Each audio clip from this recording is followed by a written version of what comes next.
compassion, and others. This paper makes a case for value-based education as a long-term remedy for the divided world. We invite Ravichandran Moorthy, University, Kiwangan, Malaysia, President, Asian Bioethics Association, Asia Pacific Forum on Ethics and Social Justice.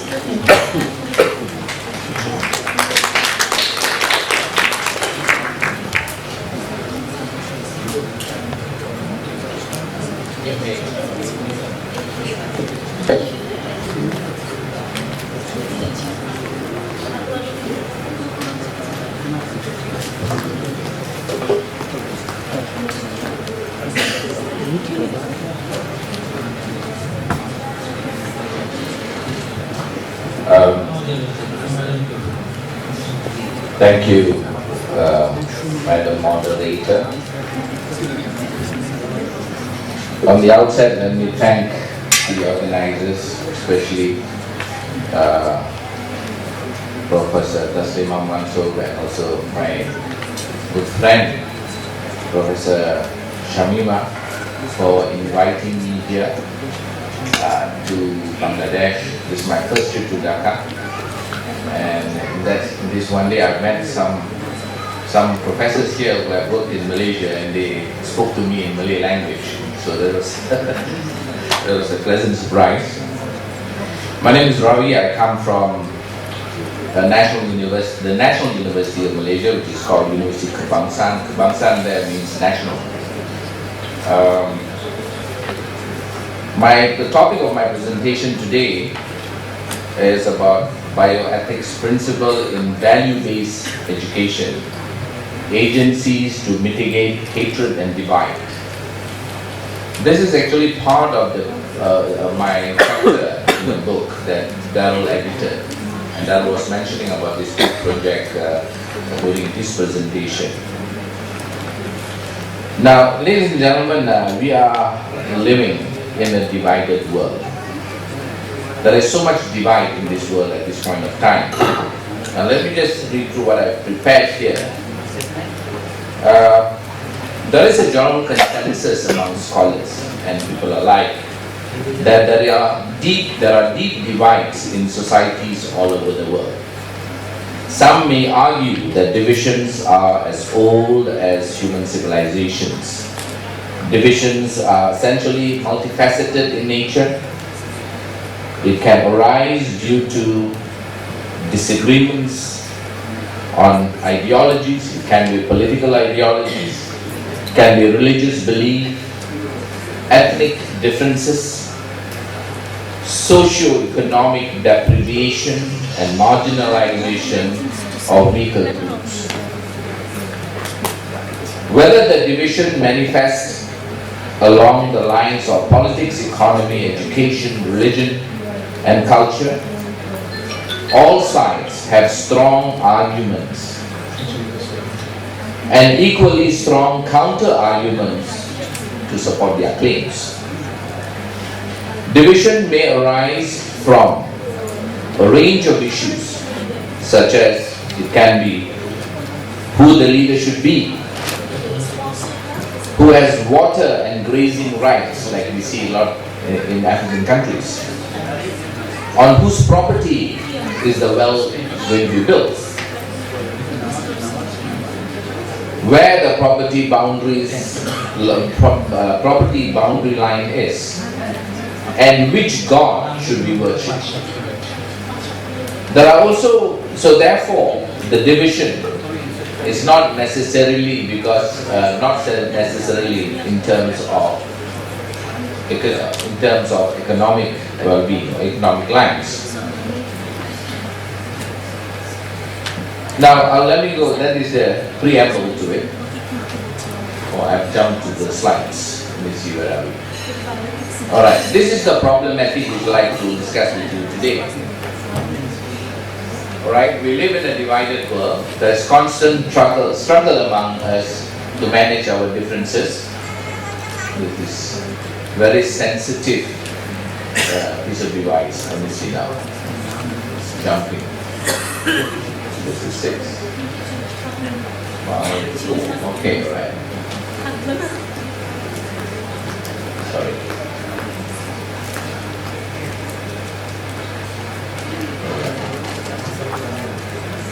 Okay.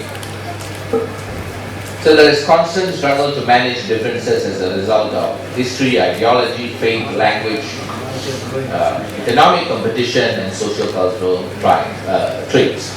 And I mentioned to you there are deep divides in society all over the world. Even within countries, we are divided by ethnicity, by levels of economy, all right, place, which region that we live in, and what kind of resources are obtainable in those regions. So therefore, there are divides in society. Now, the nature of this divide, essentially, the underlying nature of this divide are essentially about economic and consumption-driven activities. All right, we are a consuming nation, a consuming society. We consume more than we need. So therefore, there are competition for resources.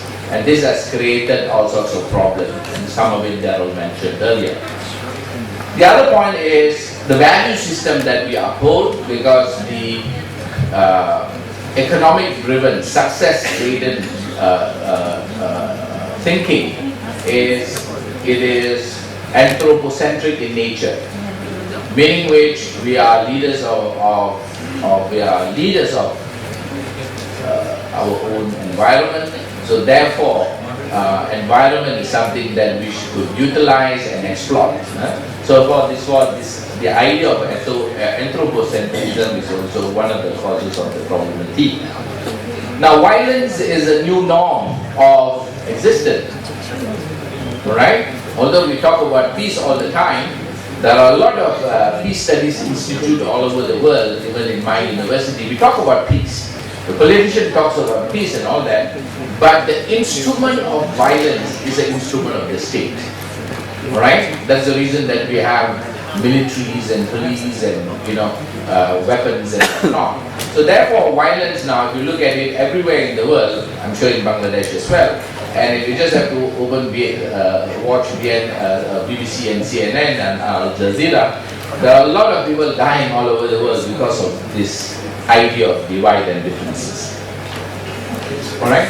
So lack of emphasis on value-based education worldwide, I would argue is the root cause of division, distrust, and also hatred. Supremacist ideologies and success-based education priorities often push value-based education to the back burner. Now, whenever we go, I'm sure it is the situation here in Bangladesh that academic achievement is very important, because academic achievement is the stepping stone out of poverty, out of the vicious cycle of poverty. In like countries like India, we find that everybody wants to pass their exams at all costs, at any cost for that matter. In Malaysia, everybody has tuition classes, right? My children goes 4-5 hours in public schools and another couple of hours every day in tuitions. So we are spending a lot of money on tuitions, like for example. Why? Because of competition, limited scholarships, and it's a rat race. Okay? Nobody talks so much about ethics nowadays. So therefore, it pushes the value education to the back burner. Next, so what is this value-based education which I'm trying to promote? Value-based education is to look at education and to rethink education, right? At a national level, probably at a global level as well. Now, it is an approach to teaching that deals with values and principles. Now, I'm not telling that the present system do not have values and principles. I'm sure in all the countries there are some level of values and ethics are put in place. But having said that, as what Daryl has mentioned, where we have gone wrong, why as educators we fail to educate the public, or rather our students, against violence. Right? Now, learners are exposed to holistically to values by integrating them to principles that guide behavior and actions.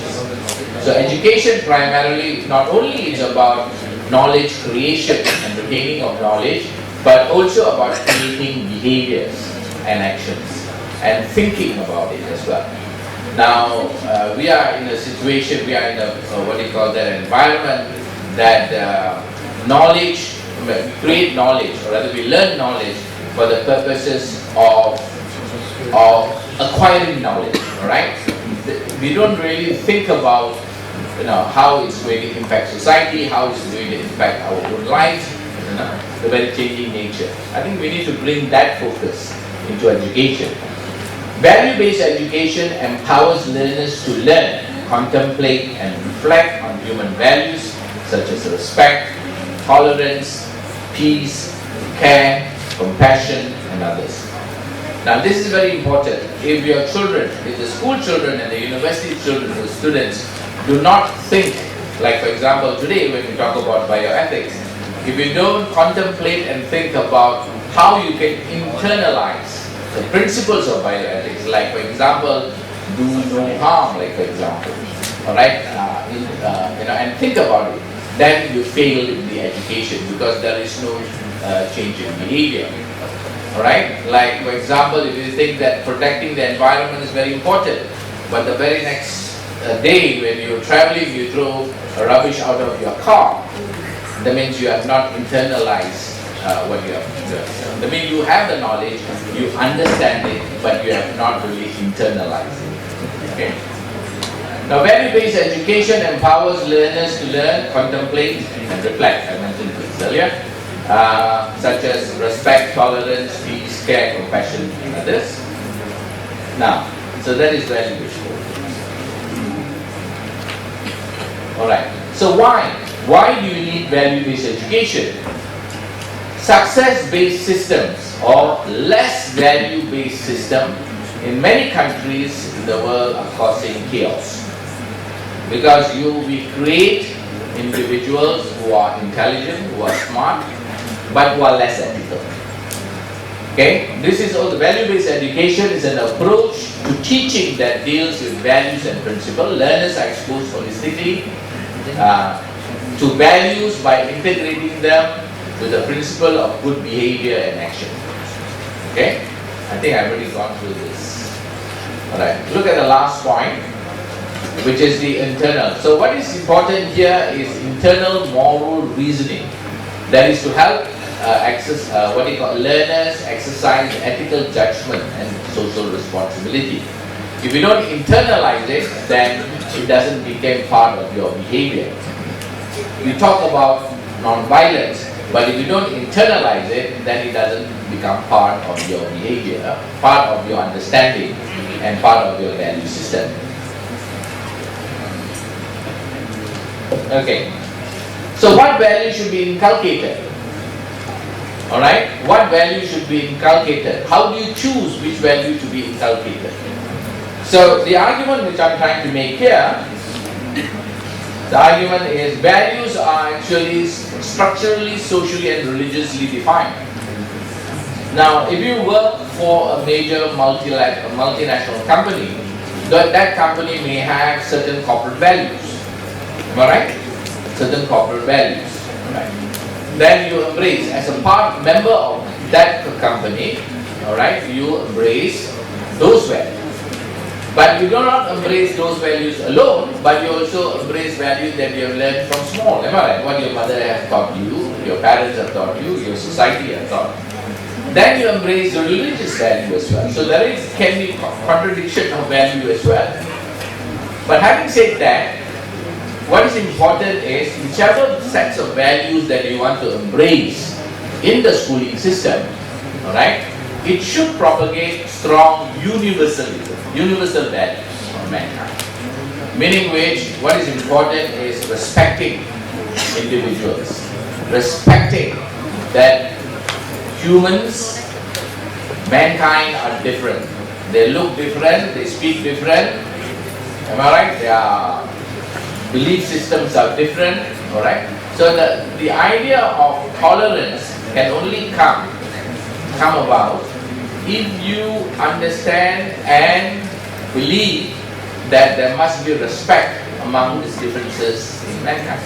Not only mankind, but also to the environment and other sentient beings as well. So therefore, value-based education empowers learners to learn and contemplate and reflect on human values. These are some of my suggestions. These are the universal values that you have, like respect for self and others. Alright? Respect for self and others. I mean, you respect yourself and you respect others. You respect rather human dignity and rights. That each living individual, may be human or non-human entities, have dignity. So therefore, and they are also endowed with rights. Alright? And as human beings, we have the responsibility to protect those. Social justice. Alright? Social justice is a new phenomenon that came about in the last 15 years, I would say. To look at justice for all. Alright? Justice must make sense. Alright? Tolerance and peace. We have been talking about this since time in memoriam, but we are still talking about this. Tolerance. Alright? Another component of tolerance, while you tolerate, there must be some level of acceptance as well. Care and compassion. This is the core sense of bioethics. That is love. Alright? As Daryl has mentioned. Then fair moral reasoning. Alright? You need to reason certain actions intrinsically, that whatever actions or whatever is out there, whatever you are contemplating, that you need to have reasoning. You need to reason within yourself that, hey, that action is morally wrong or maybe morally right. Okay? So there may be some other shades to it as well.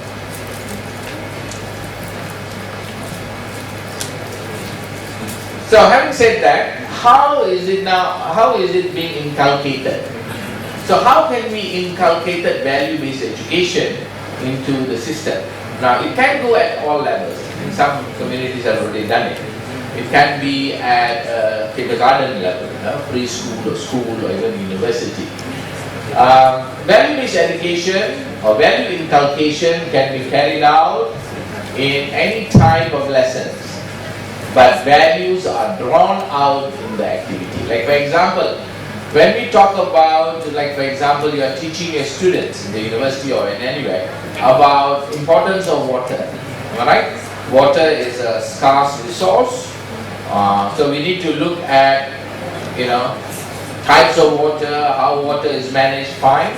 But in that lesson, you can also talk about water equity. That means access of clean water should not be only for the selected few. It should be for all. It should be also fair towards all the regions. Alright? So that's number one. So we talk about water. The value here is water equity. Alright? That means that everybody should have access to clean water. The right for access of clean water is also human rights.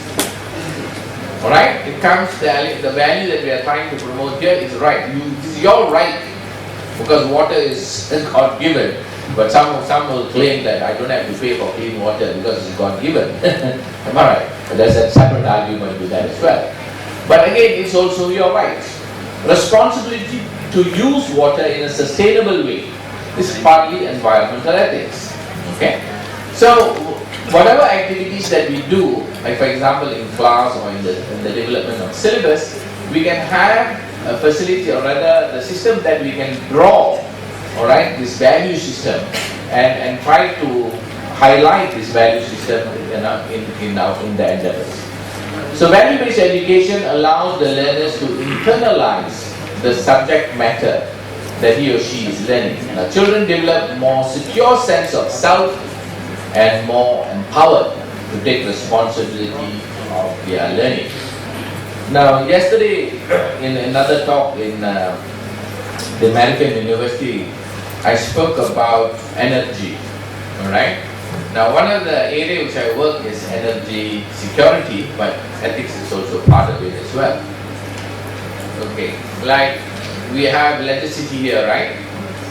there is enough lights in the room that you can see me. Fine. Okay. Now, we are happy there is electricity, the lights are working. What if suddenly there is a blackout? What if when you on the switch there is no electricity, there is no lights? Okay, what happens? Nothing will happen, right? You guys will grumble and probably go outside, right? We'll have another round of coffee, okay? But we rarely think about the sources of that energy, right? As long as there's energy, we are happy. We don't talk about the sources of energy, where it comes from, whether it's from renewable or non-renewable sources, how the energy was harnessed, all right? So I think we stop at complacency level. We are complacent that we are fine, our lives are not interrupted, so therefore. But in other places, I remember this. I was on a bus in Melbourne, Australia, with my wife, and we took a tour, a day tour. And there was this driver who drove the bus, and he was also the travel agent. He was driving, and he spoke about energy choices. Not sure why, but he was talking about, we are too much coal dependent, and therefore we need to take care of our energy sources. So they have gone to a separate level. They are talking about ethics of energy. Yeah. Right. Okay, I have 5 minutes. Don't worry, I'll finish in time. So I think this is what is very important. Now we need to inculcate the society, create more awareness within society about these things that we never thought about before.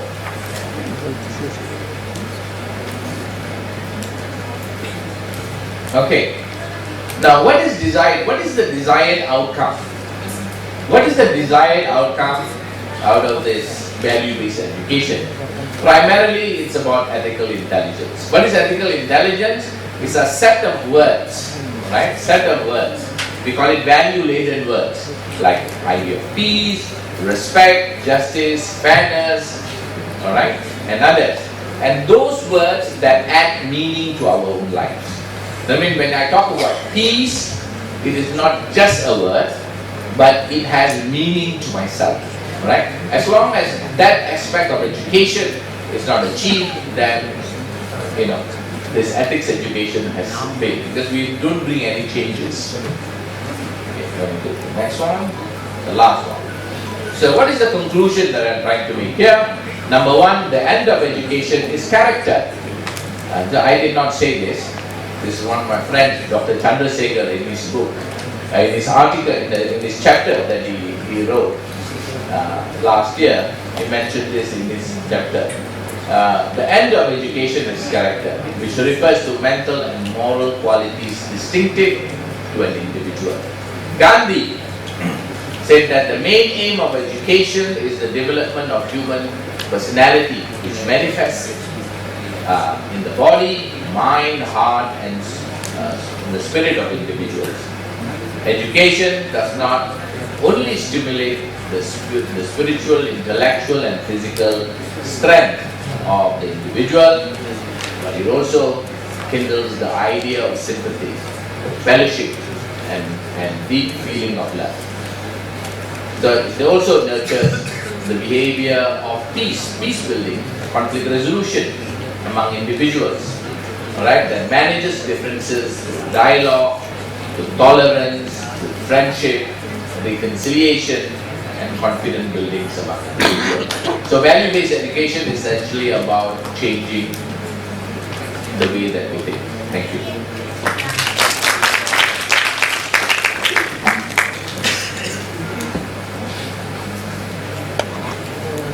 Thank you. And is there a problem with our minutes? We cannot hear you. We cannot hear you.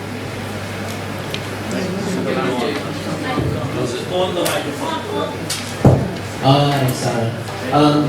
Thank you, Ravi, for your wonderful presentation. We think that we still have a couple minutes for question and comments. Any comment or question for Prof? Yes, please. Yes, just use my mic. Thank you, Professor Ravi. I appreciate Ravi how he did. Yes, please. Yeah, that would be good. Thank you for excellent presentation, Professor Ravi. To Professor Ravi, if you think of the value-based education, how can you proceed for a formal education, if you think for the nursing or medical or dental education, how can we proceed for a formal educational setup to inculcate or introduce the value-based education? Do you have anything to say or any approach to follow? Okay, as soon as probably we can collect couple questions and then go to you the answer. Please.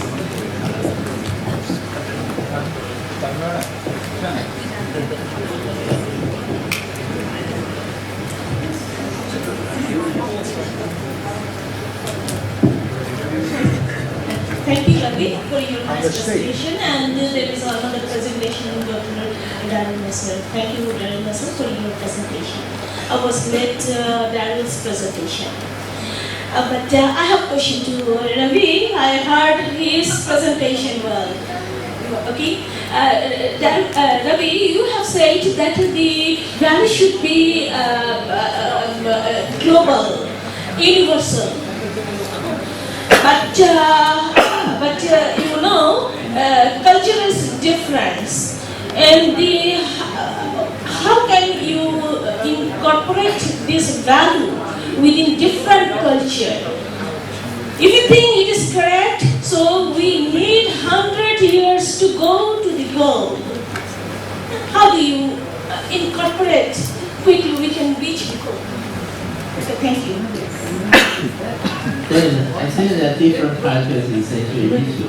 But I think that I also want to ask you this question, okay, later. Any further questions and comments? Okay.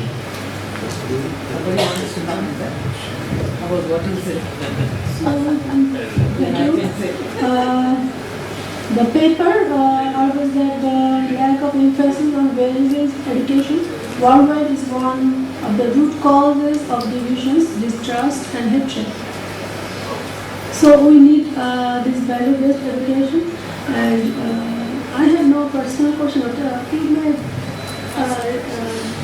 answer to. Thank you. Janelle, you want to go first? You first. All right.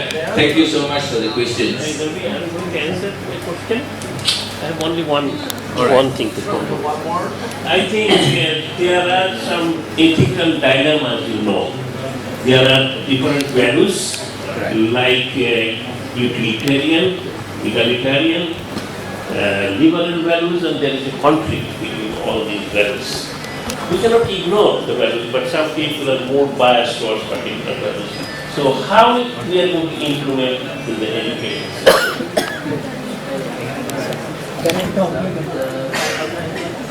Ravi has here. Okay, one more. Okay, well, I wanted to say something about what Professor Ravichandran spoke, because education means people will not know their culture or their other people who are living neighborhood or their own parents. They may not remember all that. When teaching is given, education is given, the value will be given and compassion will be given. See, compassion is something which is very great. Compassion where you are going to show that you are very good to others, those who are educating, those who are in the neighborhood, those who are in the parenthood. Everywhere they will get it because they don't have anything. They won't have anything.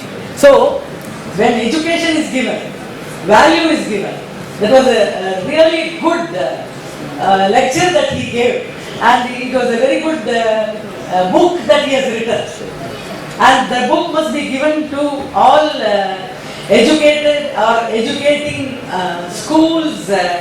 See, even if they are 5 years old or 2 years old, and then till they become 15 years old, or even if they are in college, if it is given, I think they will definitely increase the compassion and the culture will be different. Whatever can be the culture of whatever may be the country, it will all become the same.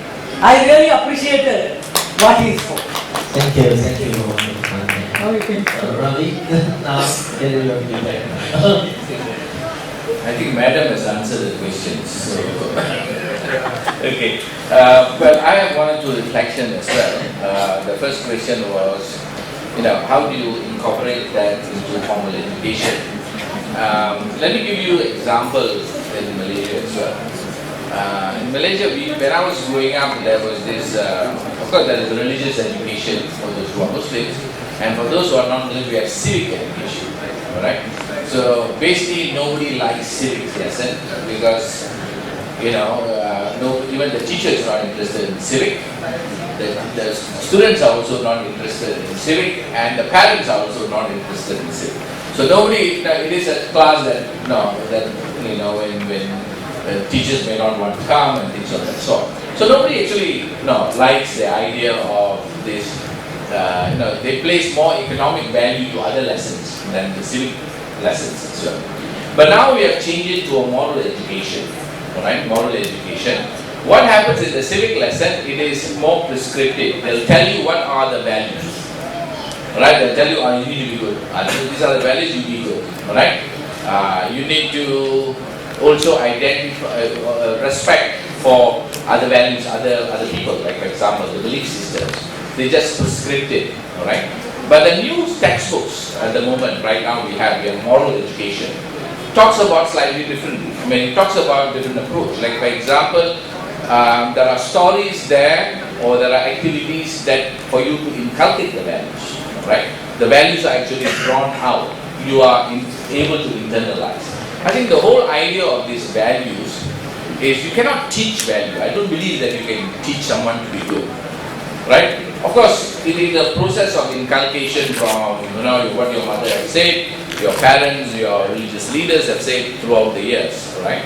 Your values are your socio-cultural makeup of the individual. So I think that is, so formal education, you need to have philosophers, right? Philosophers and people who knows about this idea of values and differences of values. Now the problem that starts is basically as what Shamima mentioned about global versus universalism versus particularism. Right? Universalism, I know we have worked in the UNESCO networks with Professor Darrell, and there is also a project on universal ethics. Okay? But there is also, while globalization has given us universal ethics, there are also contradictions to it. Right? There are also challenges. As Hector said, whenever there is a thesis, there must be an antithesis. Right? And that creates another thesis.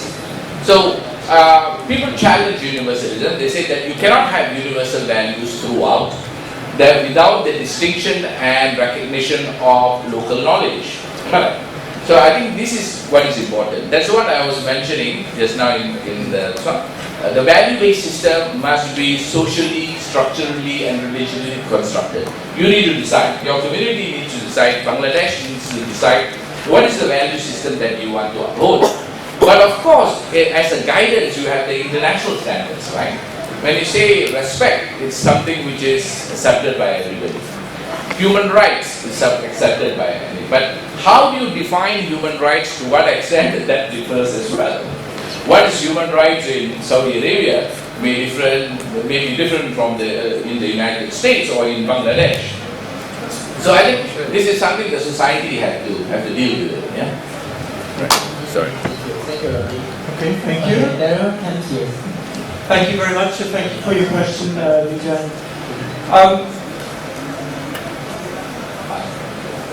To add to what Ravi has replied, how do we apply the universal education? What is the values? I'd like to mention another aspect is, who do we include as a moral agent? And here we see some interesting things. So, for example, at lunch, which you will have eventually, our Hindu brothers and sisters will not be eating beef. Some of them will be vegetarian. Our Muslim brothers and sisters will not be eating pork. Vegan and vegetarian brothers and sisters will have different choices. And we all have different inclusion. But we still have a value to eat. Okay? In education systems, I mapped the curriculum for primary and secondary education for every country in Asia Pacific to all the curriculum goals at each level. So comparing this across Asia Pacific, the 47 countries, there's many fundamental similarities of how we teach children what's the goals of education. So that's why we could form the universal values and universal goals of teaching. There are some things which are foundational values, and one is we also have a fusion of different things together. For example, you may see a fusion of culture. We may be wearing a sari and sneakers, because sneakers are very practical. Yes. I leave it to you to discover who is doing this in their costume. Okay? This is very practical mandalization. And at lunch, some of you will eat with your hands, some will eat with a spoon, a fork, a knife, chopsticks. Some of you, I don't know what you're going to use. But this is an etiquette. But still we have the fundamental values. So if we have eyes to look for similarities, we will find them. When we have eyes for differences, we will find them. And in education, we need to teach children who are born with eyes of inclusivity. That the children think everyone is the same. Also, they may talk to trees and plants and animals and people. And our social systems create racism, sexism, elitism, anthropocentrism in different ways. But our education, I guess, has to come back to this. It's our education role. So I think about my closing responses. Thank you, Vijay. Last One more. Because what Professor Darryl Mazer also spoke, love of life, love for all life. That means people have to love animals, even moth, butterfly, birds. Then you have to love all lives, all forms of life. Then I used to smile, why he is saying this? But then when I study Quran, then I study Bible, because from my second year I used to study only Bible, because I was in a Christian school and we used to sing songs by 8 o'clock in the morning. Only then I started reading that when I was 20, because when I was 25 or 35, when Dr. Darryl Mazer said love of all life, then I started reading Bible, Gabriel, and Quran's Gabriel. Then I came to know that in Hinduism, the God is not only in Hinduism. The God says He is in Islam, He is in Christianity, He is the same person. And what the God says is, there must be compassion, there must be value towards all forms of life. Only that I came to know. Only then I understood why bioethics, and the bioethics must be in the form of education and value-based education. All this I came to know, and we started in Mother Teresa Women's University, where we wanted in all schools to take up bioethics education, value-based education. Thank you. Thank you, presenters. Okay, just one question to. Thank you, Mr. Ravi. My question is that how do you compare between your view, I mean universal value, and Aristotle's virtue ethics, virtue theory, virtue ethics. Virtue ethics, it says about shared cultural tradition. So in this global community where we differ from each other on every issue, so in that case, how do you compare your view and the view supplied by Aristotle? Or do you think it's an improvement on Aristotelian view that says it is not applicable to diversity, where we do not share cultural tradition? Time constraint, this will be the last question answering session. Thank you. Yeah, my answer will be short as well, probably. No, it's how you embrace it, right? I think we live in a society that embraces different value systems, right? The value system of our ethnicity, the value system of our beliefs, the value system of our society, and the value system of the organization that we work with. So we are inundated with different types of values, and to me there is also a contradiction of values, right? Like for example, in school, my daughter used to say, we said that you're not supposed to do this, but in school, I'll give you another issue about LGBT, alright? Growing up, I used this example yesterday itself. Growing up, we talk about LGBT. Is it a sensitive issue in Bangladesh? Is it a sensitive issue here? LGBT. Yes. Right? It is growing up. It's good. Okay. I mean, growing up, I'm in my 50s. So LGBT was a sensitive issue in many Asian societies. We don't talk about it, right? All right. But now the younger generation are quite open about it. And my daughter, which is 13 years old, and she comes and talks to me about LGBT, and she's very passionate about it. I say, no, LGBT will go to hell. Just joking.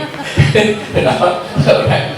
But they want to talk about it. All right. Now they are subscribing to certain value system, which is a bit alien to us, but because they are living in a different society. So therefore, I think that value system interacts by itself, right? It is very dynamic and it will change, right? But what we are looking at the idea of, the commonality in terms of respect, the commonality in terms of idea of peace, toleration, which will allow people to coexist peacefully. That's what we want. All right. There will be division. There will be some level of caste and division in society. I'm not telling that it will, with value-based education, it will save all the problems. Eventually, that will persist. But what I'm saying that you'll be better suited to embrace differences. Okay, that's my point. Thank you. Before concluding this session, presentation of Memento by the organizing committee, I request Dr. Ira and Dr. Mary to please come up on the dais to present Memento to the chair of this session.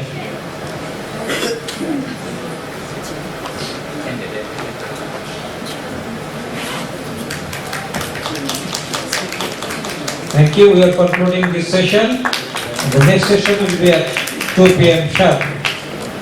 And now